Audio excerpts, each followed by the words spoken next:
রাত 1টা। প্রতিদিনের মতো এবারও ঘুম ভেঙে যায় প্রিয়তার। ইদানিং বিষয়টি কেমন যেন কাকতালীয় কিন্তু অদ্ভুত লাগছে। প্রতিদিন একই সময়ে কিভাবে ঘুম ভেঙে যায় তার। ঘুম ভেঙে যাওয়ার পরক্ষণেই প্রিয়তা বুঝতে পারল তার শরীরটা যেন কেমন লাগছে। নিজেই নিজের কপালে হাত দিয়ে দেখে প্রচণ্ড জ্বর। খুব খারাপ লাগছে তার, কিন্তু এতরাতে তো মাকে ডাক দেওয়াও ঠিক হবে না। বিছানা থেকে ধীরে ধীরে উঠে টেবিলের বক্সে রাখা ওষুধ বের করে খেয়ে নেয়। প্রিয়তা খুব সহজে অসুস্থ হয় না, আবার অসুস্থ হলে তা থেকে রেহাই পাওয়া খুব মুশকিল। এত খারাপ লাগার মাঝেও প্রিয় মানুষটির মেসেজ পাওয়ার জন্য অনলাইনে যায়। মেসেজ বক্সে গিয়ে দেখে ইয়াশ মেসেজ দিয়ে রেখেছে, আজকে ঘুম ভাঙেনি তোর? প্রিয়তার যেন ফোন চাপতেও খারাপ লাগছিল, এতটাই ঘিরে রেখেছে অসুস্থতা। ঘুম ভেঙেছে। মেসেজের নোটিফিকেশন পেয়ে সাথে সাথে ফোন হাতে নেয় ইয়াশ। সে নিশ্চিত এই সময়ে প্রিয়তা ছাড়া কেউ মেসেজ করেনি সে। ইয়াশ তো এখন বুঝে গিয়েছে হয়তো তার জন্যই প্রিয়তার এই অভ্যাসটা গড়ে উঠেছে। ইয়াশ যে বাড়ি ফিরতে ফিরতে অনেক রাত হয়ে যায়, আর এই সময়টায় সে সোশ্যাল মিডিয়ায় অ্যাক্টিভ থাকে, হয়তো কথা বলার ইচ্ছে আর আগ্রহটাই আজ প্রিয়তার অভ্যাসে পরিণত হয়েছে। রাত 1টা বাজবে আর আপনার ঘুম ভাঙবে না, এটা তো হতেই পারে না। আজকাল প্রিয়তার সাথে তুই করে কথা বলতেও কেমন যেন লাগে ইয়াশের। অভ্যাস হয়ে গিয়েছে। সে তো দেখছি। খাওয়া দাওয়া করেছিলি রাতে? হ্যাঁ। আচ্ছা শোন, ভর্তি তো শুরু হয়ে যাবে আজকে থেকে, হয়তো তুই কবে আসবি? জানি না। তোর কিছু হয়েছে? উহু। তাহলে এমন করে কথা বলছিস কেন? একটু খারাপ লাগছে। মেসেজ সিন হওয়ার পর আর রিপ্লাই আসে না ওপাশ থেকে। 1 মিনিট পর ফোন বেজে ওঠে প্রিয়তার। ফোন হাতে নিয়ে দেখে ইয়াশ কল দিয়েছে। এত রাতে ফোন রিসিভ করা কি ঠিক হবে? কথা বললেই তো ইয়াশ বুঝে যাবে যে সে কঠিনভাবে জ্বরে আক্রান্ত হয়ে গিয়েছে 2-3 ঘন্টায়। তবুও ফোনটা রিসিভ করে সে। প্রিয়তা। হ্যাঁ শুনছি। কি হয়েছে, খারাপ কেন লাগছে তোর? তেমন কিছু না, একটা জ্বর জ্বর লাগছে, আর কিছু না। তোর তো অসুখ হলে খুব খারাপভাবে ফুটবল করে ফেলে। না ভাইয়া, তেমন কিছু হয়নি। তুই এক কাজ কর, থার্মোমিটার আছে না রুমে? তাপমাত্রা মেপে দেখ তো। থাক না ভাইয়া, এখন ওসব না থাকবে না, তাড়াতাড়ি চেক কর একটু। উঠতে ইচ্ছে করছে না গো। উঠতে হবে, না উঠলে কিন্তু আবার আগের মতো ডিগ্রি ডিগ্রি ব। আচ্ছা উঠছি, তবুও আপনি এরকম থাকুন প্লিজ। তাড়াতাড়ি। প্রিয়তা বিছানা থেকে উঠে টেবিলের দিকে এগিয়ে যায়। না, এই কয়েক ঘন্টার জ্বর ভীষণ খারাপ অবস্থা করে ফেলেছে তার। থার্মোমিটারটা নিয়ে তাপমাত্রা মেপে দেখে বেশ খানিকটা বেড়েছে তাপমাত্রা, কিন্তু ইয়াশকে কি বলা ঠিক হবে? প্রিয়তা বিছানায় এসে ফোন কানে নেয় আবার। আছেন? হ্যাঁ বল। 101 ডিগ্রি। তবুও তুই বলছিলি একটু জ্বর জ্বর লাগছে। হ্যাঁ। ছোট মাকে ডাক দে একটু। আমি জানি তোর জ্বর হলে তোর অবস্থা খুব খারাপ হয়ে যায়। কিভাবে কথা বলছিস আমি বুঝতে পারছি না। এতরাতে আম্মুকে আর ডাকবো না, সকাল বলবো। না, তুই এখনই ডাকবি। একটা কথা জিজ্ঞেস করি ভাইয়া? তোর জ্বর এখন প্রিয়? জানি এখন তোর মাথায় উল্টাপাল্টা কথা আর প্রশ্ন আসবে, ওগুলো এখন রাখো আর ছোট মাকে ডাক দে প্লিজ। আপনি প্লিজ এতরাতে যে আম্মুকে কল দিবেন না। অনেক রাতে বাবা এসেছে, একটু ঘুমাক। প্রিয়। একটা প্রশ্ন করি না ইয়াশ ভাইয়া? তুই এখন চুপ করে ঘুমাবি প্রিয়? একটা প্রশ্ন করেই ঘুমাবো। আচ্ছা বল। আপনার একদম কাছের আত্মীয় বা বেস্ট ফ্রেন্ড আপনাকে যদি ভালোবাসে, তাহলে আপনাকে যদি সে বলে দেয় তার মনের কথা, আপনি তাকে পছন্দ না করলে কি তার সাথে কথা বলা, যোগাযোগ রাখা বন্ধ করে দিবেন? না, তাকে যদি আমার ভালো লাগে তাহলে সবটা দিয়ে আমি তাকে আমার করে রাখব। আর যদি তা না হয় তাহলে তাকে বুঝিয়ে বলে সব আগের মতো করে নেব। ইয়াশ ভাই। এবার প্রিয়তার কণ্ঠটা অন্যরকম লাগছে। হয়তো সে জ্বরের ঘোরে চলে গিয়েছে। কণ্ঠটা কেমন ধীর আর নেডিগ্রি শাক্ত লাগছে। প্রিয়তার জন্য এবার এত খারাপ আর কষ্ট কেন লাগছে ইয়াশের?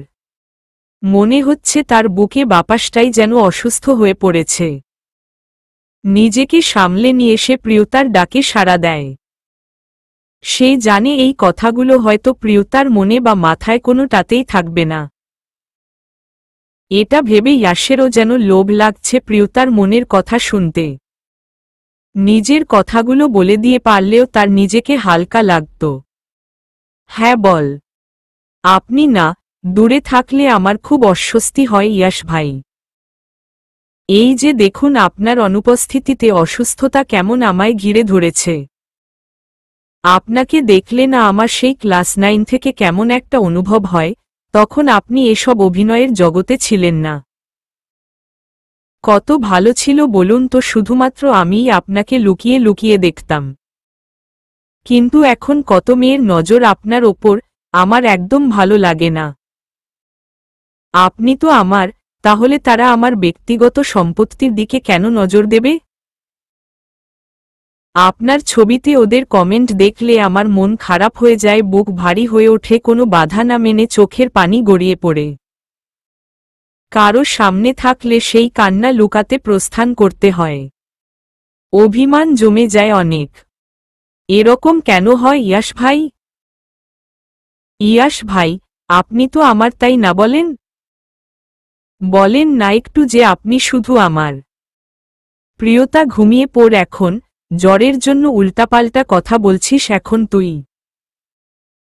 বলেন না ইয়াশ ভাই, আপনি শুধু আমার, একান্তই আমার, এখানে আর কারো এতটুকুও ভাগ নেই। আমি জিতে গিয়েছেন ইয়াশ ভাই, আপনি আমাকে হারিয়ে দিয়ে খুব বাজেভাবে জিতে গিয়েছেন। আমি আপনাকে আপনার নিজের থেকেও বেশি ভালোবাসি ইয়াশ ভাই। খুব বেশি ভালোবাসি, পরিমাপ করে হয়তো বলতে পারবো না, কিন্তু আপনি আমার, আপনাকে অন্য কারো সাথে সহ্য করতে পারবো না।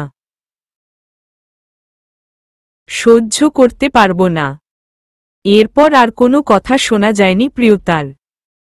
হয়তো সে ঘুমিয়ে গিয়েছে মনের সব কথা বলে দিয়ে। কিন্তু ঘুমিয়ে যাওয়া মেয়েটি তো কখনো জানতে পারবে না তার জ্বর আর ঘুমের ঘোরে বলা কথাগুলো হয়তো ইয়াশকে আজ রাতে ঘুমোতেই দেবে না।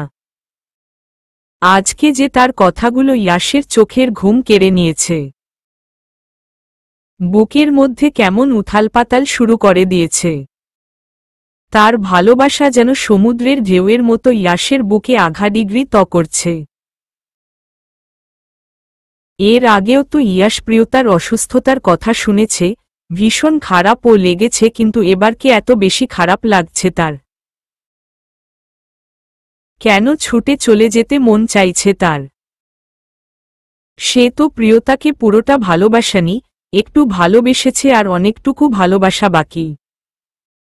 তাহলে তার এই অল্প ভালোবাসাই কেন এত পডিগ্রি রাখছে তাকে? সকাল 10টা। রুমে ফোন বাজছে শুনে মিসেস রমেলা দৌড়ে রুমে চলে যায়। ফোন হাতে নিয়ে দেখে ইয়াশ কল দিয়েছে। হ্যাঁ ইয়াশ বল, মেয়েকে রেখে মেয়ের মায়ের সাথে এত কিসের কথা? মেয়ের মা বাবা রাজি, আপনি এখন মেয়েকে রাজি করবেন, ওদিকে নজর দেন বাবা। রমেলা। ছোট মা, প্রিয়তা উঠেছে? না তো, কথা বলবি? আমি তো ভোরের দিকে একটু ঘুমিয়েছি, হঠাৎ করে চোখ লেগে গিয়েছিল। হ্যাঁ কিছু হয়েছে? তোর বাবা মা ঠিক আছে? আর আরশি? হ্যাঁ ছোট মা, এখানে সবাই ঠিক আছে। তাহলে তোর কথা এমন শোনা যাচ্ছে কেন? ছোট মা প্রিয়তা খুব অসুস্থ, অনেক জ্বর প্রিয়তার। কি বলছিস? আমি তো জানি না। রাতে রুমে যাওয়ার সময় ও তো ঠিক ছিল। রাতে জ্বর এসেছে। আমি বারবার বলেছিলাম তোমাদের জানাতে, কিন্তু প্রিয়তা জানাতে দেয়নি আমাকে। একটু প্লিজ দেখো না ওর কি অবস্থা। আমার খুব খারাপ লাগছে। ওর অবস্থা যদি খারাপ হয় বেশি তাহলে আমাকে বলো, আমি চলে আসব। না না, আমরা আছি তো। আর তোর তো নতুন কাজ শুরু আজকে থেকে, আর 3 দিন পর আরশিও চলে যাবে। তুই থাক, আমি দেখছি। আচ্ছা ঠিক আছে। দেখো। মিসেস রমেলা ফোন রেখে প্রিয়তার রুমে দৌড়ে যায়। রুমে গিয়ে দেখে প্রিয়তা কাঁপছে। কপালে হাত দিতেই চোখ বড় বড় হয়ে যায় প্রিয়তার মায়ের। প্রিয়তার এই অসুস্থতার সময়টা ভীষণ খারাপ যায় তাদের। মেয়েটা এত অসুস্থ, অথচ একবারও ডাকেনি তাদের। মিসেস রমেলা প্রিয়তাকে ডাকতে থাকে, কিন্তু প্রিয়তার কোনো সাড়া শব্দ পায় না। বাড়ির সবাই প্রিয়তার রুমে দৌড়ে আসে। কিছুতেই কিছু হচ্ছে না দেখে হাসপাতালে নেওয়ার সিদ্ধান্ত নেয় সবাই। প্রিয়তার বাবাকেও কল দিয়ে বাসায় আসতে বলা হয়। সারাদিন পেরিয়ে রাত 10টা। সারাদিন মাঝে মাঝে ইয়াস এবং তার বাড়ির সবাই ফোন করে প্রিয়তার খবর নিয়েছে। ইয়াস তো চলে আসতেও চেয়েছিল, শুধুমাত্র নতুন কাজ আর প্রিয়তার মা নিষেধ করার কারণে আসতে পারেনি। প্রিয়তা এখন একটু সুস্থ, তবে জ্বর যায়নি। 2-1 দিনে জ্বর যাবে বলে মনে হয় না। কারণ প্রিয়তার এই অসুস্থতার সাথে সবাই খুব ভালোভাবে পরিচিত, সবাই জানে এই জ্বর খুব সহজে যাবে না। প্রিয়তার মা আর বুশরা বসে আছে প্রিয়তার কাছে। প্রিয়তার বাবা বাহিরে ডাক্তারের সাথে দাঁড়িয়ে কথা বলছে। বাড়ি ফাঁকা থাকবে বলে বুশরার মা আসতে পারেনি। অফিস থেকে কল আসায় লুবনার বাবা মা সকালেই নতুন জায়গায় চলে যেতে বাধ্য হয়েছে। তারাও সকাল থেকে 3-4 বার কল দিয়ে খোঁজ খবর নিয়েছে। ডাক্তারের সাথে কথা বলে প্রিয়তার বাবা এগিয়ে আসলেন। কি বললেন ডাক্তার? মিসেস রমেলা নিয়ে যেতে বলল। এখানে রাখার আর প্রয়োজন নেই। যা ওষুধ দিয়েছে ঠিকমতো খাওয়ালেই জ্বর ওঠানামা করতে করতে ঠিক হয়ে যাবে। আচ্ছা ঠিক আছে, তুমি তাহলে গাড়ির ব্যবস্থা করো। হ্যাঁ, আমি বাহিরে গিয়ে গাড়ি ঠিক করে ভেতরে আসছি, তুমি প্রিয়কে রেডি করে দাও। যেতে পারবি তো মা? প্রিয়তার দিকে তাকিয়ে। হ্যাঁ বাবা, পারব। আমি তো সুস্থ হয়ে গিয়েছি। আগের মতো সুস্থ হতে হবে। রেডি হয়ে নে মা, আমি গাড়ি ঠিক করে আসি। ঠিক আছে। অতঃপর কিছুক্ষণের মধ্যে প্রিয়তাকে হাসপাতাল থেকে বাড়ি নিয়ে যাওয়া হয়। প্রিয়তার মা খুব করে প্রিয়তার সাথে রাতে ঘুমোতে চাইলেও প্রিয়তা থাকতে দেয় না। অতঃপর আর কিছু বলতে না পেরে মিসেস রমেলা নিজের রুমেই চলে যান, তবে খারাপ লাগলে ডাকতে বলে যান। রাত 11টা বেজে গিয়েছে, তবুও আজকে প্রিয়তার চোখে ঘুম নেই। হঠাৎ করেই যেন জীবনে প্রেম আর অসুস্থতা বেড়েই চলেছে। সারাদিন কিছু না খাওয়ায় রাতে প্রচণ্ড ক্ষুধা পেয়ে যায়। বিছানা থেকে উঠে বাহিরে এসে দেখে টেবিলে খাবার রাখা। প্রিয়তার মা রুমে যাওয়ার সময় তার জন্য খাবার রেখে গিয়েছে। প্রিয়তা টেবিলে খাবার দেখে ভাবে মায়ের যত্নের আসলেই কোনো তুলনা হয় না। চুপচাপ খাওয়া শেষ করে আবার রুমে চলে যায় প্রিয়তা। রুমে এসে আর ঘুম ধরছিল না, একটা না বাজলে তো ইয়াস ভাই ও অনলাইনে আসবে না। একবার কি ফোন দেওয়া উচিত? বেশি কিছু না ভেবে এবার প্রথম ইয়াসকে সাহস করে ফোন দিয়ে বসে প্রিয়তা। গতকাল রাতে ইয়াস ফোন দিয়েছিল মনে আছে, কিন্তু কি কথা হয়েছিল সেটা মনে নেই। রিং হচ্ছে আর প্রিয়তার হৃদস্পন্দন বেড়ে চলেছে। মনে হয় ফোন রিসিভ হলেই সব শেষ হয়ে যাবে। প্রিয়তা ভয়ে এবার ফোন কানে থেকে নামিয়ে বিছানার ওপর রেখে তাকিয়ে থাকে। ফোন ও রিসিভ হয়ে যায়, প্রিয়তা ধীরে ধীরে ফোন তুলে কানে নেয়। প্রিয়। হ্যাঁ, ইয়াসের মুখে এই ডাক শুনতে প্রিয়তার যেন একটু বেশিই ভালো লাগে। শরীর কেমন এখন? একটু ভালো। খাওয়া দাওয়া করা হয়েছে কি? ক্ষুধা লেগেছিল, মাত্রই খেয়ে আসলাম। আপনি সুস্থ হলেই কিন্তু এখানে আসতে হবে। ভালো লাগবে তো এখানে? কিছুদিন হয়তো খারাপ লাগবে, পরে ঠিক ভালো লাগবে। আপনি কি করছেন? এই তো কাজ শেষ হলো, এখন বাসায় যাচ্ছি। আপনি ড্রাইভ করছেন? হ্যাঁ। তাহলে রাখছি। কেন? সমস্যা হচ্ছে তো। ঘুম ধরছিল না, তাই কল দিয়েছিলাম। এখন রাস্তা ফাঁকা, এখানে সমস্যা নেই বল। তেমন কিছু না, এমনিই কল দিয়েছিলাম।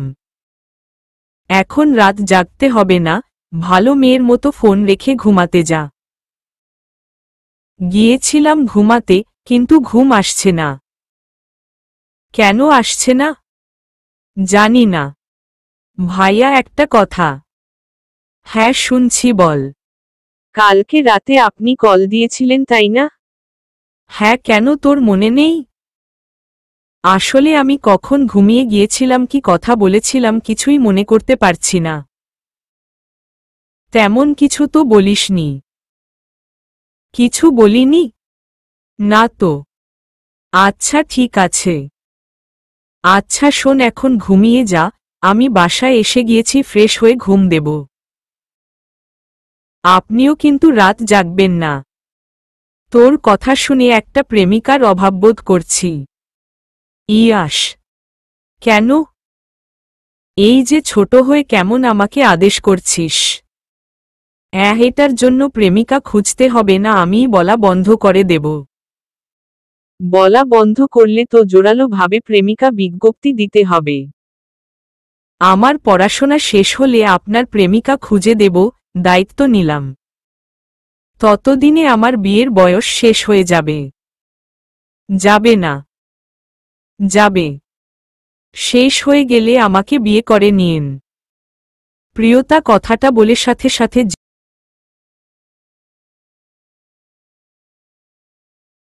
এটা কি বলে ফেলল সে? এবার যদি ইয়াস ভাই রেগে যায়, তোকে বিয়ে করব আমি? দাঁড়া, শহরে আয়, একটা প্রতি ডিগ্রি বন্ধি খুঁজে পেলেই বিয়ে দিয়ে দেব। সারা জীবন একা থাকব। হো, তুই একা থাকলে ছেলেটার কি হবে? আরেকটা মেয়ে দেখে বিয়ে দিয়ে দিন। আমি এখন ঘুমাবো। আচ্ছা ঠিক আছে, ঘুমিয়ে পড়। প্রিয়তা ফোন রেখে চুপচাপ ঘুমিয়ে পড়ে। ইয়াস বাসায় ঢুকে ফ্রেশ হয়ে নিজেও গিয়ে বিছানায় শুয়ে ভাবতে থাকে, ঘরে বউ থাকলে কত ভালো হতো। খাবার নিয়ে অপেক্ষা করত, তার মন মতো কিছু না হলে মুখ ফুলিয়ে বসে থাকত। প্রিয়তা শুধু এখানে আয়, খুব বেশি সময় পাবি না আমার থেকে দূরে থাকার। 2 দিন পর। আচ্ছা শোন, ওখানে গিয়েই কিন্তু তুই বাসায় ফোন দিবি, কোনো রকম অসুবিধার মধ্যে পড়লে আঙ্কেলকে জানাতে ভুলবি না। ওখানে যাচ্ছিস পড়াশোনার জন্য, এটা ছাড়া আমি যদি অন্য কিছুতে বেশি গুরুত্ব দিতে দেখেছি তাহলে একদম বাড়ি নিয়ে এসে বিয়ে দিয়ে দেব বলে রাখলাম। ইয়াস। ভাইয়া, এরকম কিছুই হবে না। আমি ঠিকমতো পড়াশোনা করব আর ঠিকমতো চলাফেরাও করব। আরশি। হ্যাঁ, আমার কথা মাথায় রেখে চলাচল করিস। আমি দেশে ফেরার আগে যদি শুনেছি তুই প্রিয়তাকে বিয়ে করেছিস তাহলে তোর খবর খারাপ আছে, আমিও বলে দিলাম। এই তোকে এসব কথা কে বলল? তুমি ডুবে ডুবে জল খাবে আর আমি জানবো না তাই না? কে বলল তোকে এসব? কেউ বলেনি, আমি জানি। ডুবে ডুবে জল খাওয়ার মতো কিছুই হয়নি। হয়েছে কি হয়নি সেটা আমি জানি, আমার সাথে এরকম সেরকম করবি তো আমি প্রিয়কে সব বলে দেব। তোকে আমি কি করব সেটা তুই ভাবতেও পারছিস না। আমি এত কিছু ভাবতেও চাই না। চুপ থাক, তোর ফ্লাইটের সময় হয়ে গিয়েছে, যা এগিয়ে যা এবার। ওই যে আমার প্রাণপ্রিয় বান্ধবী চলে এসেছে। আরে দোস্ত, শিমু। এত লেট কেন? আরশি। বাহিরেই ছিলাম, ওখানে সবাই ছিল। আচ্ছা দুজন তাহলে সামনে এগিয়ে যা। এখনো প্রায় 15 মিনিট দেরি ভাইয়া। আরশি: না ভাইয়া, কিন্তু ঠিকই বলেছে, আমাদের একটু আগেই যাওয়া উচিত, চল আমরা এগিয়ে যাই। শিমু: আচ্ছা ঠিক আছে। আরশি: হ্যাঁ ভাইয়া। সাবধানে থাকিস, প্রতিদিন আমাকে কল দিবি। আমি প্রতিদিন কল দেব, এটা নিয়ে ভাবিস না। অনলাইনেও সময় করে অ্যাক্টিভ থাকবি, কোনোভাবেই যোগাযোগ যেন বিচ্ছিন্ন না হয়।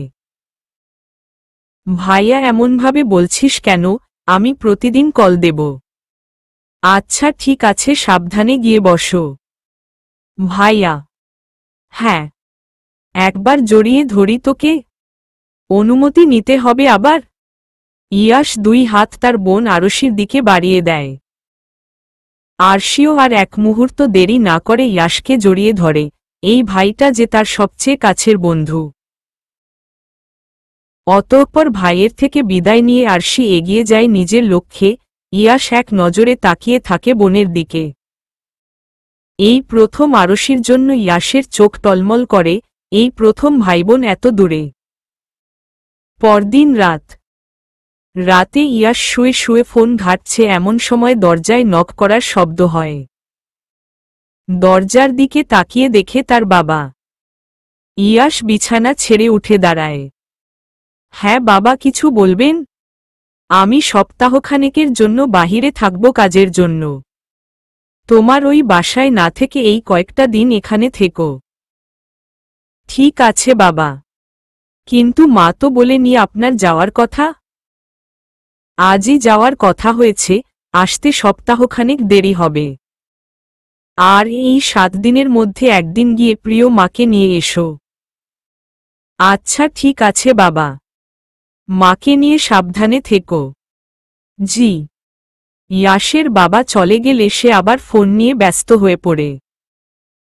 আজকে কাজ হওয়ার কথা ছিল, কিন্তু একটু অসুবিধার জন্য কাজ বন্ধ। প্রিয় ডাক শুনেই প্রিয়তা তাকিয়ে দেখে বুশরা হাতে ফোন নিয়ে দাঁড়িয়ে তার দিকে তাকিয়ে আছে। কিছু বলবি? প্রিয়তা: এমনি এলাম। ওহ আচ্ছা, আয় বসো এখানে। তোকে তো এখন খুঁজেই পাওয়া যায় না। মানুষ নতুন নতুন প্রেমে পড়েছে বলে কথা। তোকে বলেই ভুল হয়ে গিয়েছে আমার। বুশরা: তুই না বললে আমি কি জানতাম না নাকি? কিভাবে জানতি?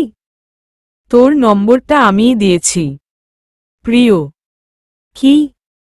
তার মানে এসব তুই করেছিস? আমি ছাড়া আর কে আছে তোর? কি বাজে তুই! প্রেম ঠিকই করছো আর আমি খারাপ? প্রেম করছি কে বলল? প্রেমে তো পড়েছিস, প্রেম করতে আর কতক্ষণ? ধুর শোন না, ধুর বল না। প্রিয়: এই তুই ছোট আমার, আবার আমার দিকে এভাবে তাকাচ্ছিস কেন? আমি কিন্তু আবার আপু বলা শুরু করে দেব। ঢং করিস না, বল কি বলবি। প্রিয়: হুমায়ুন ভাই কালকে দেখা করতে বলছে। ও দেখা করা পর্যন্ত এগিয়ে গেল ব্যাপারটা। আমাকে কেউ দেখা করতে কেন বলে না? ইয়াশ ভাইয়াকে বলবো নাকি? বুশরা: বলে দেখ, যদি তাও কেউ বের হতে বলতো তার সাথে দেখা করার জন্য। আচ্ছা বলবো, এখন বল আমি কি করব? দেখা কর। বাড়ির কেউ বা লুবনা আপু জানলে খারাপ ভাববে না বল? খারাপ কেন ভাববে? আর হুমায়ুন ভাই যথেষ্ট সিনিয়র। উনি ভালো মন্দ আমাদের থেকে বেশি বোঝেন, উনি নিশ্চয়ই সবকিছু জেনেই সিদ্ধান্ত নিয়েছেন। তবুও? কি তবুও? দেখা করতে বলেছে, দেখা কর। বাড়িতে কি বলে বের হব? কত কারণ আছে। তোর তো শরীর এখন অনেকটা ভালো, চল না আমার সাথে যাবি কাল। কাবাব মে হাড্ডি হতে? প্রিয়: ধুর, আমরা কি প্রেম করছি নাকি যে তুই হাড্ডি হবি? ইনডিরেক্টলি প্রেম করছিস তোরা। তুই জেনে বসে আছিস তাই না? হ্যাঁ আমি জেনে বসেই আছি। প্রিয়: তুই না গেলে আমিও যাব না। বাবু তুমি না খেলে আমিও খাবো না, এমন একটা ব্যাপার হয়ে গেল না? ওরকম ব্যাপার হলে হয়েছে। তুই যাবি আমার সাথে আগামীকাল। কি দিবি আমাকে? আমি তোর ছোট প্রিয়, তুই আমার থেকে চাইবি কিছু, লজ্জা করবে না? আমি তোকে চিনি না, যা। এরকম করছিস কেন? কে তুই? সরি, কে আপনি? প্রিয়, আমার রুমে কি করছেন আপনি? আচ্ছা, কি লাগবে বল। শাড়ি দিবি একটা? ইয়াস ভাই না তোকে সেদিন দিয়েছে একটা। কত শাড়ি লাগবে আর? তুই দিবি কি না বল, না দিলেও আমি যাব না। আচ্ছা দেব, চল। যাওয়ার আগে বলিস। আচ্ছা আমি এখন যাই। হ্যাঁ, খবর পৌঁছে দে, যা। আবার শুরু করলি? যা যা, তাড়াতাড়ি যা। যাচ্ছি। বুশরা চলে গেলে প্রিয়তা বিছানা থেকে উঠে মায়ের রুমে চলে যায়। কিন্তু মাকে রুমে না দেখে বাহিরে চলে আসছিল এমন সময় তার মা রুমে ঢোকে। কি রে, কিছু বলবি? হ্যাঁ বল। আমার কিছু টাকা লাগবে। এখন আবার টাকা কেন লাগবে? কত টাকা? 3-4 হাজার হলেই হবে। এত টাকা দিয়ে কি হবে? এমনভাবে বলছিস যেন টাকা খুব অল্প চেয়েছিস। বেশি কোথায় চাইলাম আম্মু? কম চেয়েছিস? কি কাজে লাগবে এতগুলো টাকা? নতুন জায়গায় যাব, প্রতিদিন ক্লাস করতে হবে, কিছু নতুন জামা কিনতে হবে। বোরখা পরে চলে যাবি? বোরখা, জামা দুটোই লাগবে। তোর বাবার থেকে নিস, আমি দিতে পারবো না। লাগবে না তোমাদের টাকা, যাও। না লাগলে আরো ভালো। লাগবেই না। প্রিয়তা রুম থেকে বের হয়ে যায়। প্রিয়তার মা কিছু না বলে নিজের কাজে ব্যস্ত হয়ে পড়ে। রুমে গিয়ে দেখে ফোন বাজছে। ফোন হাতে নিয়ে দেখে তামান্না কল দিয়েছে। প্রিয়তার সাথে সাথে কল রিসিভ করে। হ্যাঁ তামান্না, বল। তুই শহরে যাচ্ছিস কবে? এই তো 2 দিন পরই চলে যাব। কালকে আসবি আমার বাসায়? কেন? কালকে আমাকে দেখতে আসবে। প্রিয়, বুশরা। ডাক শুনেই প্রিয়তা তাকিয়ে দেখে বুশরা। তামান্না একটু হোল্ড করত। হ্যাঁ বুশরা, বল। কালকে বের হতে হবে না। কেন? উনার কাজ পড়ে গিয়েছে, তাই না করে দিল। আচ্ছা ঠিক আছে। হুম। বুশরা চলে গেলে প্রিয়তা আবার কথা বলা শুরু করে। হ্যাঁ তামান্না, বল, কি যেন বলছিলি? আমাকে আগামীকাল দেখতে আসবে। বিয়ের জন্য? হ্যাঁ, নয়তো কি। ছেলের বাসা কোথায়? আমাদের এখান থেকে বেশি দূরে না। কি করে ছেলে? পরিচিত? না রে, পরিচিত না। তবে ছেলের ছবি আছে আমার কাছে, উনাকে দেখেই তো প্রেমে পড়ে গিয়েছি। ওখানেই আটকে আছি।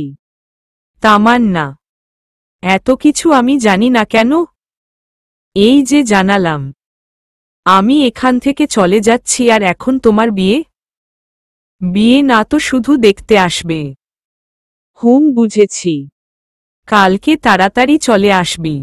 তামান্না, কখন আসব? সকালেই। দেখতে আসবে কখন তোকে? বিকেলে। তাহলে আমি সকালে গিয়ে কি করব? আসলে ভালো লাগবে, আর তুই তো চলেই যাচ্ছিস। একটা দিন আমার সাথে কাটিয়ে যা। আচ্ছা ঠিক আছে। আচ্ছা, অনেক রাত হয়ে গিয়েছে, রাখছি এখন। আচ্ছা ঠিক আছে। প্রিয়তা ফোন রেখে শুয়ে পড়ে। এখন একটু সুস্থ হলেও দুর্বলতা এখনো তেমন কাটেনি। ভোরবেলা। ভোরবেলা ঘুম ভেঙে যায় প্রিয়তার। আজকে রাত 1টায় তার ঘুম ভাঙেনি। সে জানেও না সময় কত। ঘুম ভাঙার সাথে সাথে ফোন হাতে নিয়ে দেখে 4টা বাজে। অনলাইনে চলে যায় তাড়াতাড়ি করে। অনলাইনে গিয়ে দেখে ইয়াশ অনলাইনেই আছে। প্রিয়তা মেসেজ দেয় সাথে সাথে। প্রায় কয়েক মিনিট হয়ে যায়, মেসেজ সিন ও হয় না, রিপ্লাই ও আসে না। নম্বর বের করে ইয়াশকে কল দেয় প্রিয়তা, কিছুক্ষণ পর রিসিভও হয়ে যায়। হ্যালো ইয়াশ, ঘুম ঘুম অবস্থায়। আপনি আমাকে রাতে কল বা মেসেজ দেননি কেন? মানে, বুঝতে পারেননি আমার কথা? তোকে কেন রাতে কল বা মেসেজ দেব? আমার আজকে ঘুম ভাঙেনি আর আপনি আমাকে কলও দেননি। প্রিয়, আপনার সাথে কথা নেই জান। কি শুরু করলি প্রিয়? প্রতিদিন আমি নক দেই, আজকে আপনি একদিন দিল কি হতো? আমিও ঘুমিয়ে গিয়েছিলাম। আর তুই প্রেমিকার মতো আচরণ কেন করছিস বলতো? ভুলে যাস না তুই। জানি জানি, মনে করিয়ে দিতে হবে না আপনার। আমি রাখছি, আর কল দেব না। আর কখনো না। আবার কি শুরু করলি? কিছু না, রাখছি। ইয়াশকে আর কোনো কিছু বলার সুযোগ না দিয়ে প্রিয়তা কল কেটে দেয়। আজকে আবার প্রিয়তার কি হলো বুঝতে না পেরে ফোন পাশে রেখে আবার ঘুমিয়ে যায়। কিছুক্ষণ পর ইয়াশ ঘুম থেকে উঠে ফ্রেশ হতে চলে যায়। আজকে শুটিং আছে, তাড়াতাড়ি বের হতে হবে। ফ্রেশ হয়ে ওয়াশরুম থেকে বের হয়ে দেখে তার মা টেবিলে নাস্তা দিয়ে গিয়েছে। এত সকালে মা কেন যে এসব করতে যায়? খেতে বসলেই তার মা আসে রুমে। ইয়াশ: হ্যাঁ মা। তুমি সকাল সকাল এসব কেন করতে যাও বলো তো? ওখানেই সব ব্যবস্থা করা থাকে। সারাদিন বাহিরে থাকিস, কতরাতে বাড়ি ফিরিস, একটু ঘরের খাবার খেতে হবে না? আচ্ছা ঠিক আছে, খেয়ে নিচ্ছি। এই নে টাকা। কেন? তুই বিকেলে শুটিং থেকে বের হয়ে প্রিয়তার জন্য কিছু জামা কাপড় কিনে নিয়ে আসবি। প্রিয়তা আসলেই ওকে নিয়ে গিয়ে কিনে নিয়ে এসো তুমি সাথে গিয়ে। আমার তো কেনাকাটা করার মতো বিরতি পাওয়া হবে না। আগে থেকে কিনে রাখলে ভালো হতো। মা, ওকে আনতে গেলে আমার জন্য একদিন কাজ বন্ধ থাকবে, আবার ওকে ভর্তি করতে গেলে একদিন কাজ বন্ধ থাকবে। তার জন্য কাজটা আজকালের মধ্যেই শেষ করে ফেলতে চাইছি। আচ্ছা ঠিক আছে, তাহলে প্রিয়তা আসুক। ওকে। আনতে যাবি কবে প্রিয়কে? কাল তো হবে না, কালকে কাজ শেষ হতে হতে 12টা বাজবে। বাসায় এসে ফ্রেশ হয়ে খাওয়া দাওয়া করে একটু ঘুমিয়ে 2টার দিকে বের হব। 4টা সাড়ে 4টার মধ্যে পৌঁছে যাব। সারাদিন ওখানে থেকে সন্ধ্যা পর রওনা দেব, 8টা বা 9টার দিকে চলে আসব। আচ্ছা ঠিক আছে। আচ্ছা মা, যাও এখন একটু ঘুমোও। আমি বের হব। আচ্ছা সাবধানে যাস। ঠিক আছে। দুপুরবেলা প্রিয়তা তৈরি হচ্ছে তামান্নার বাসায় যাওয়ার জন্য। এমন সময় বুশরা আসে রুমে। প্রিয়: হ্যাঁ বুশরা বল। আমার বোধ হয় কিছু হয়ে ওঠার আগেই সব শেষ হয়ে যাবে। বুশরা: কেন? অবাক চোখে বুশরার দিকে তাকায় প্রিয়তা। গতকাল থেকে উনার কথা বলার ভঙ্গিমা পরিবর্তন হয়ে গিয়েছে। আমি আর আজকে নক দেইনি, উনিও কোনো মেসেজ বা কল দেননি। মানে, কি বলছিস কি তুই? হ্যাঁ রে, আমার বোধ হয় আর উনাকে নিয়ে ভাবা উচিত হবে না রে। আরে এভাবে কেন বলছিস? হয়তো উনি কোনো বিষয় নিয়ে চিন্তিত, তোকে বলতে পারছে না। কি জানি। তুই আমার সামনে কল দিয়ে জিজ্ঞেস করত। না থাক। আরে করো না। ঠিক আছে। বুশরা হুমায়ুনের নম্বর বের করে কল করলে প্রথম কল কেটে যায়। বুশরা আর কল দিতে না চাইলে প্রিয়তা বুশরার হাতে থেকে ফোনটা নিয়ে কল দিবে, ঠিক তখনই ফোন স্ক্রিনে হুমায়ুন নামটা ভেসে ওঠে। প্রিয়তা সাথে সাথে কল রিসিভ করে লাউডস্পিকার অন করে বুশরার হাতে ধরিয়ে দেয়।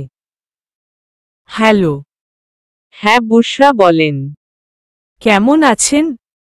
আলহামদুলিল্লাহ ভালো। আপনি কি ব্যস্ত আছেন?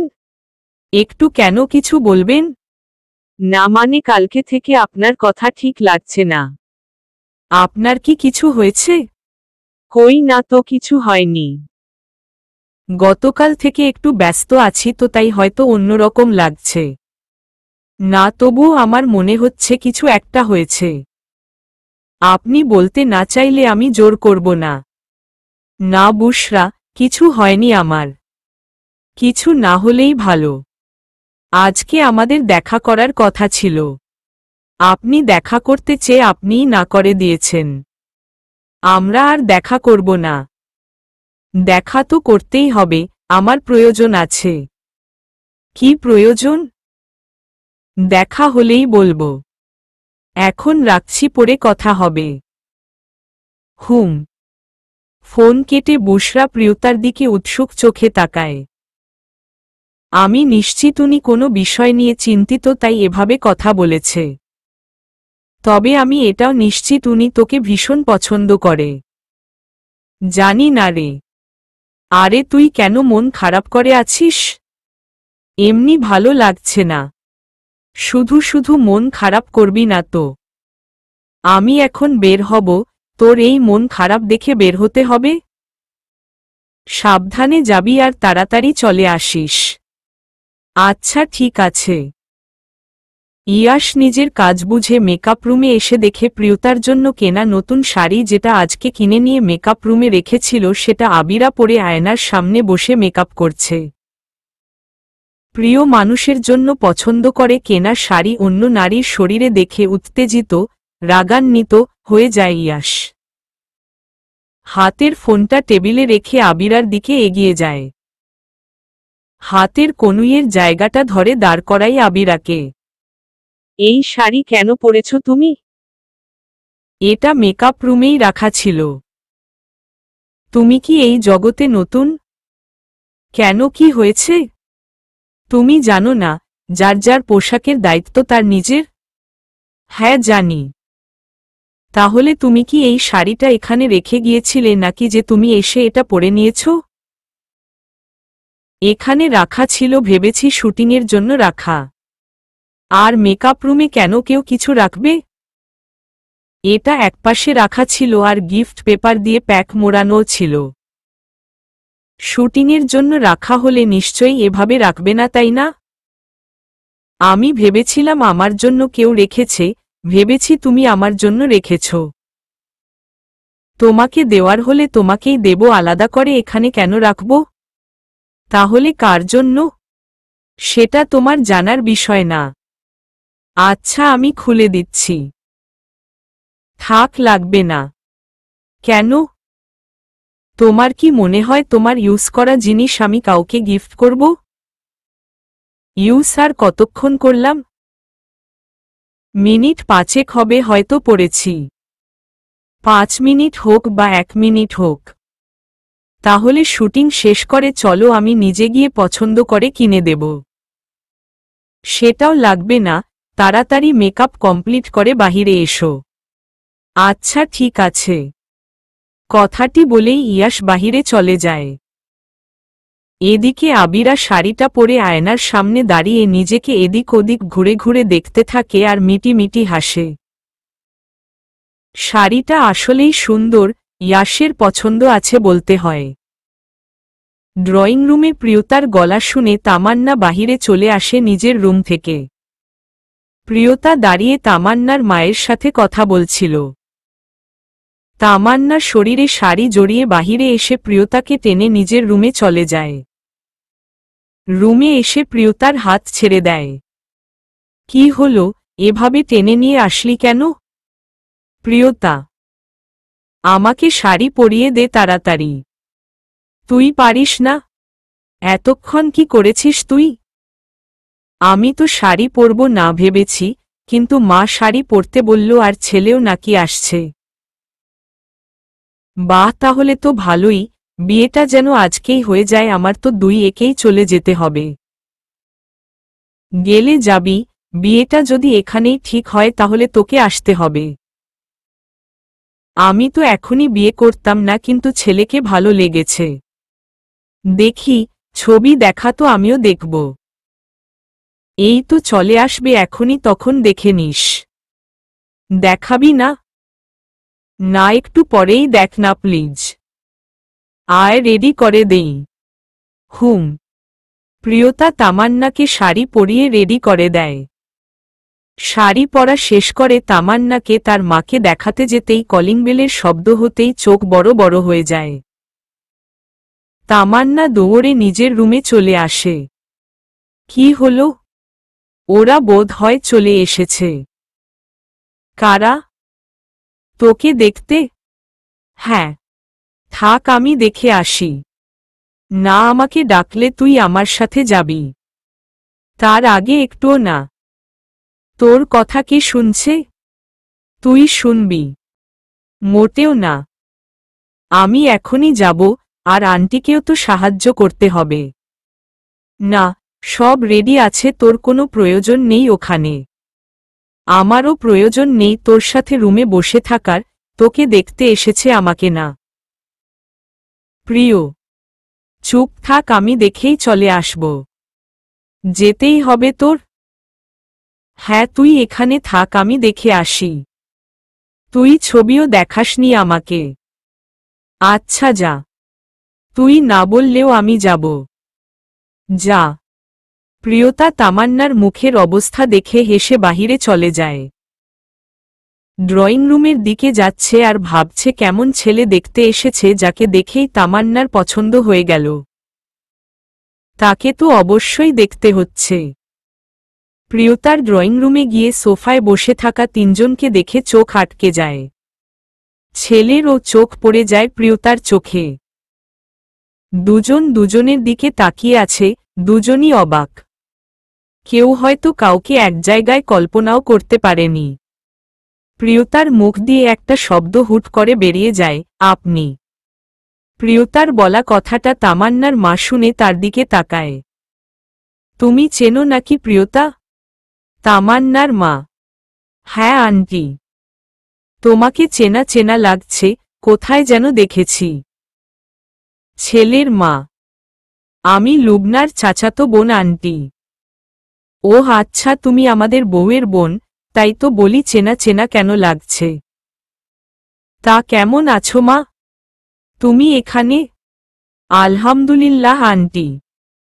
আসলে আপনারা যাকে দেখতে এসেছেন হুমায়ুন ভাইয়ার জন্য, সে আমার বান্ধবী। হুমায়ুন ভাইয়ার জন্যই তো দেখতে এসেছেন, তাই না? হ্যাঁ, হুমায়ুনের জন্যই দেখতে এসেছি। তোমার বাসায় সবাই কেমন আছে মা? হুমায়ুনের বাবা। জি আঙ্কেল, সবাই আলহামদুলিল্লাহ ভালো আছে। আমাদের ওখানে গিয়ে ঘুরে এসো। আঙ্কেল। যাব কখনো আঙ্কেল? আমি দুই একেই শহরে চলে যাব, ওখানে ভর্তি হব। আচ্ছা, সাবধানে থেকো, ভালো করে পড়াশোনা করবে। ঠিক আছে আঙ্কেল, আপনারা কথা বলুন, আমি ভেতরে যাই। ঠিক আছে, যাও মা। প্রিয়তা যাওয়ার সময় আরেকবার হুমায়ুনের দিকে তাকালো। প্রিয়তার তাকানো দেখে হুমায়ুন তার দিক থেকে চোখ সরিয়ে নিল। আজকের এই ঘটনায় প্রিয়তার চেয়ে অবাক হয়তো আর কেউ হয়নি। যে ছেলে কয়েকদিন আগে একজনকে পছন্দ করে তার নম্বর নিয়ে কথা বলছে, হঠাৎ আজকে অন্য কোথাও মেয়ে দেখতে এসেছে বিয়ের জন্য। অন্যদিকে যার সাথে কথা বলে সেই মেয়েটা তার প্রেমে পড়ে সব হারাতে বসেছে। কি আজব মানুষ, আর কি আজব তাদের ভালোবাসা। প্রিয়তাকে রুমে আসতে দেখে তামান্না এগিয়ে আসে। প্রিয়তার সামনে গিয়ে দাঁড়ায়। কেমন দেখলি? আমি চিনি ছেলেকে। প্রিয়তা। কিভাবে? আমার লুবনা আপুর দেবর এটা। মানে আমার বিয়াই। আরে, তাই নাকি? হ্যাঁ। ছেলে কেমন রে? দেখেছিস তো কেমন মনে হয় ছেলেকে? হুমায়ুন ভাইয়া ভালো একটা মানুষ। ওরা যদি আমাকে পছন্দ করে তাহলে আমি একদম বিয়ের সাজে রেডি, হিহিহি। হুম। তামান্না খুশিতে প্রিয়তাকে জড়িয়ে ধরে। প্রিয়তা দোটানায় পড়ে যায়, একদিকে বোনের ভালোবাসা আবার অন্যদিকে সবচেয়ে কাছের বান্ধবী। দুজনই তো তার কাছের মানুষ। কিন্তু হুমায়ুন ভাইয়া এটা কিভাবে করতে পারল? তার কি একবারও বুশরার কথা মনে পড়ছে না? রাত ৯টা। প্রিয়তা একা একা রুমে বসে আছে।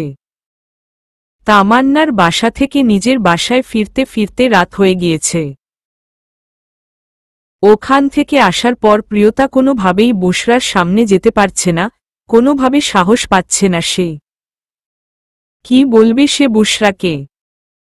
সে যাকে ভালোবাসতে শুরু করেছে সেই ছেলে কি না সবকিছুর অগোচরে অন্য মেয়েকে বউ বানাতে দেখতে গিয়েছে? এই কথা বুশরা কিভাবে মেনে নেবে?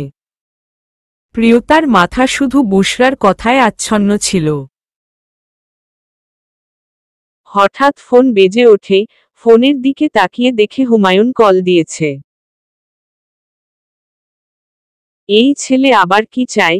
যা করার তো করেই ফেলেছে। প্রিয়তা এবার একটা দীর্ঘনিশ্বাস নিয়ে কল রিসিভ করে। হ্যালো প্রিয়তা। প্রিয়তা, হুমায়ুন। জি বলুন। বিশ্বাস করুন আমি ওখানে যেতে চাইনি, আমার মা জোর করে ওখানে নিয়ে গিয়েছে। বাবা মা যেহেতু চেয়েছে আপনার না করা উচিত হবে না। আমি তো বুশরাকে পছন্দ করি, এটা আপনি জানেন। আপনার বাবা মা তামান্নাকে পছন্দ করেছে। আপনারও উচিত তাকে মেনে নেওয়া, কিন্তু আপনি যদি আপনার বাবা মায়ের কথার অবাধ্য হন তাহলে আপনার পছন্দের ব্যাপারে সবাই জানলে লুবনা আপুর সমস্যা হবে। আর একবার সমস্যা হলে কিছুতেই বুশরার কোনো কিছু আপনার সাথে ভাববে না আমাদের বাসার কেউ। কিন্তু কোনো কিন্তু না হুমায়ুন ভাই, আপনি আর বুশরার দিকে ফিরে তাকাবেন না। আপনাদের শুধু কয়েকটা দিন ফোনালাপ হয়েছে আর কিছু না। আপনি বুঝতে পারছেন না প্রিয়তা? আপনি আমার সিনিয়র, নিশ্চয়ই আপনি আমার থেকে ভালো বুঝবেন, কিন্তু এ ব্যাপারে আমি এটাই বলবো আপনাকে, আপনি আর বুশরাকে কখনো কল দিবেন না। ওদিকে আপনার বাবা মা তামান্নাকে পছন্দ করেছে আর তামান্না আপনাকে ভীষণ পছন্দ করে। আর আমি, কিছুদিন গেলে আপনিও তামান্নাকে ভালোবেসে ফেলবেন।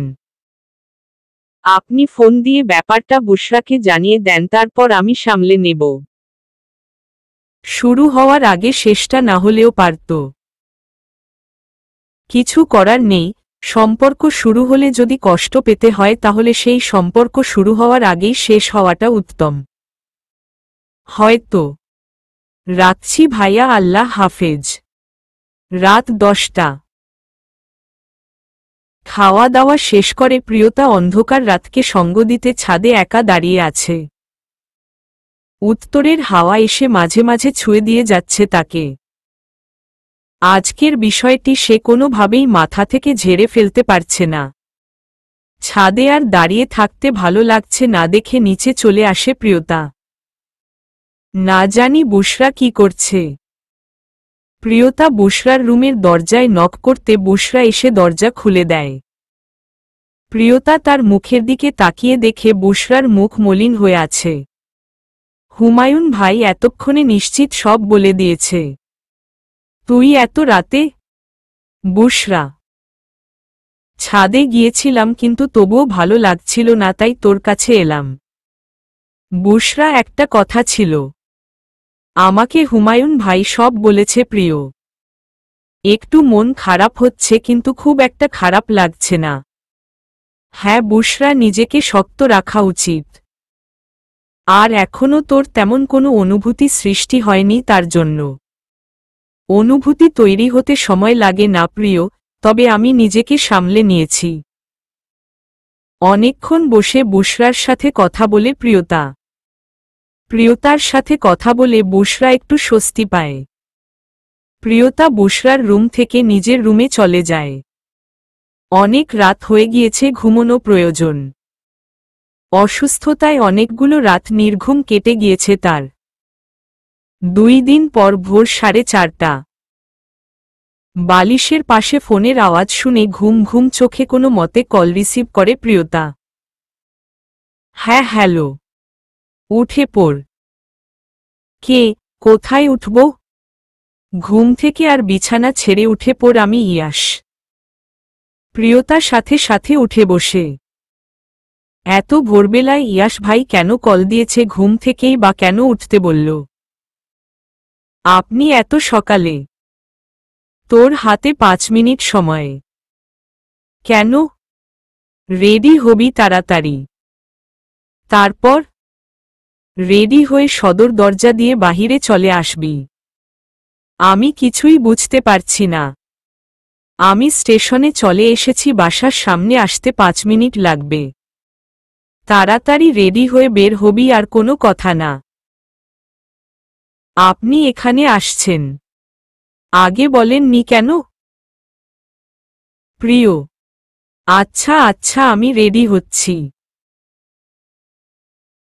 এখানে এসে কল দিবেন, আমি বেরিয়ে যাব। তাড়াতাড়ি কর। ইয়াশ কল কেটে দিল। প্রিয়তা তাড়াতাড়ি রেডি হতে চলে যায়, কিন্তু আলমারি খুলে বুঝে উঠতে পারে না কি পরবে। হঠাৎ সাদা জামাটা নজরে পড়তেই সেটা বের করে নেয়। সাদা জামা, চুলে নিচু করে খোপা, সামনে ছোট কয়েকটা চুল বের করে রাখা, মাথায় ওড়না দিয়ে আয়নার সামনে দাঁড়িয়ে নিজেকে কয়েকবার পর্যবেক্ষণ করে নিল। না, খুব একটা খারাপ লাগছে না। ফোন এবার বেজে উঠলে ফোন কেটে দিয়ে বাহিরের দিকে রওনা দেয় প্রিয়তা। প্রিয়তা বাহিরে এসে দেখে ইয়াশ গাড়িতেই বসে আছে। প্রিয়তা এগিয়ে গেলে ইয়াশ গাড়িতে বসতে বলে। প্রিয়তাও গিয়ে বসে পড়ে। সুন্দর লাগছে তোকে। ইয়াশ। ইয়াশের মুখে কথাটা শুনে প্রিয়তা লজ্জা পেয়ে যায়। ইয়াশের কথা শুনে মাথা নিচু করে নেয়। পরক্ষণেই আবার ইয়াশের দিকে তাকিয়ে বলে, আপনি হঠাৎ এভাবে এখানে কেন? তোকে নিতে এসেছি। আপনাদের ওখানে? হ্যাঁ। কিন্তু এই সময়ে কেন? আমাদের বের হওয়ার কথা ছিল, তাই ভাবলাম ইচ্ছেটাকে পূর্ণতা দেই, যদি আর এমন সুযোগ না আসে। ইয়াশ গাড়ি চালাচ্ছে আর প্রিয়তা মনোযোগ দিয়ে ইয়াশকে দেখে যাচ্ছে। এই দেখা যদি কখনো শেষ না হয় তাহলে আজন্ম দেখে যেতে পারবে প্রিয়তা। চলবে।